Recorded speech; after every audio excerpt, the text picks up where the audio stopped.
Hello guys, welcome to our channel Crick Gossip. So আজকে আমরা IPL 2024 এর match number 12 Sunrisers versus Gujarat টাইটেন্সের post match show নিয়ে আলোচনা করব। তো গাইজ, চলো এবার শুরু করি। তো সানরাইজার্স হায়দ্রাবাদ ফার্স্ট ব্যাটিং করে 162 করছে, 8 উইকেট হারায়। তাদের তরফ থেকে মানে কোনো ইম্প্যাক্টফুল পারফরমেন্স এরকম কেউ আসলো না।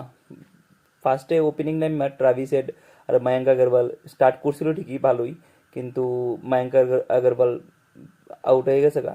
তারপর মায়াঙ্ক আগরওয়াল কিছু একটা স্লো খেলার কারণে ট্রাভিস হেডের উপর একটা প্রেশার পড়ছে। তো আমি যতটুকু বুঝি আর কি। তাছাড়া ট্রাভিস হেড আমি গতকালকেও পোস্ট ম্যাচ প্রিভিউতে কইছিলাম যে মানে প্রি ম্যাচ প্রিভিউতে কইছিলাম যে ট্রাভিস হেড হচ্ছে তুল্লা, যেদিন খেলবো এদিন অপোজিশন শেষ, আর যেদিন খেলতো না এদিন মানে কোনো কোনো কামেই লাগতো না হের রান।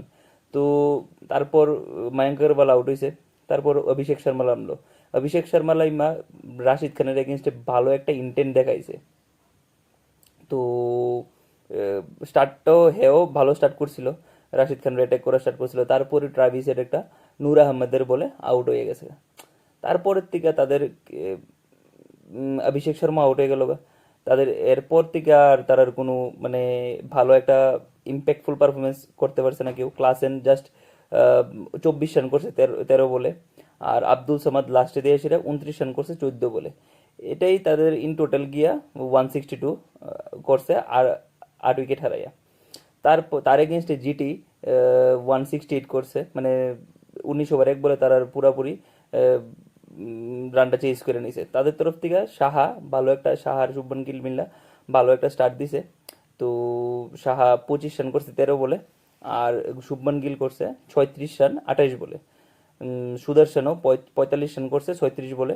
আর লাস্টেদের ডেভিড মিলার ইম্প্যাক্টফুল পারফরমেন্স করে গেছে, যার কারণে জিটি মানে কোনো রকমের প্রবলেম হয়েছে না জিততে। তো স্ট্রাগল করছে না মিডল ওভারে, 44 রান করছে 27 বলে।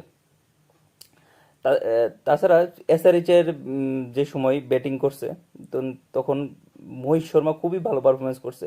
মহিষ শর্মা জাস্ট তিন উইকেট নিছে 25 রান দিয়ে।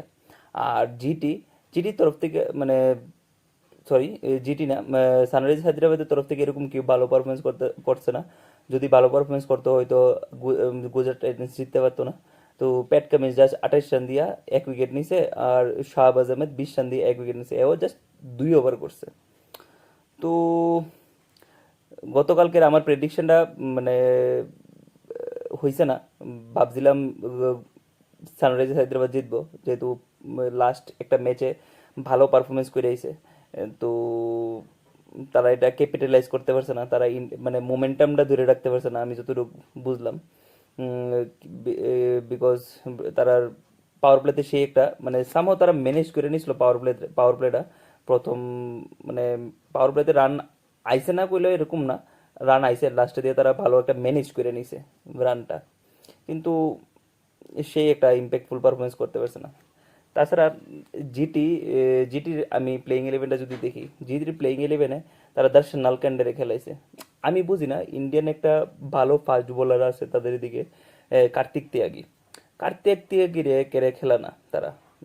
নো ডাউট দর্শন নালকান্ডে ভালো পারফরমেন্স যতটুকুই করছে ঠিক আছে, কিন্তু কার্তিক তিয়াগিরে তারা কেন খেলা না আমি বুঝি না। কার্তিক তিয়াগি মানে মানে আমার তারার জেনারেশনে বা তারার লগে লগে যে প্লেয়ারটি আসলো শিবম মাভি, কমলেশ নাগারকুটি, উম, কার্তিক তিয়াগি, তারার ভিতর ফাইনেস্ট বোলার কার্তিক তিয়াগি। কিন্তু শিবম মাভিও ভালো পারফরমেন্স করতে পারতো যদি ইনজুর্ড না থাকতো।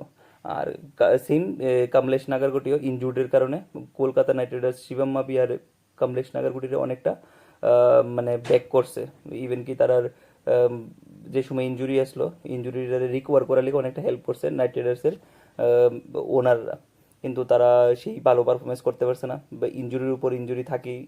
তো আমার মনে হয় জিটি মিডল অর্ডারে স্ট্রং করার লিগে আরেকটু স্ট্রং করার লিগে কেন উইলিয়ামসনের খেলানো দরকার। আর বোলিং ডিপার্টমেন্টে কার্তিক তিয়াগিরি নেওয়া দরকার। আর এসআরএইচ এর তো প্লেইং ইলেভেন মানে ঠিকই আছে, যেহেতু মানে নাটরাজের নাই তো কিছু করার নাই।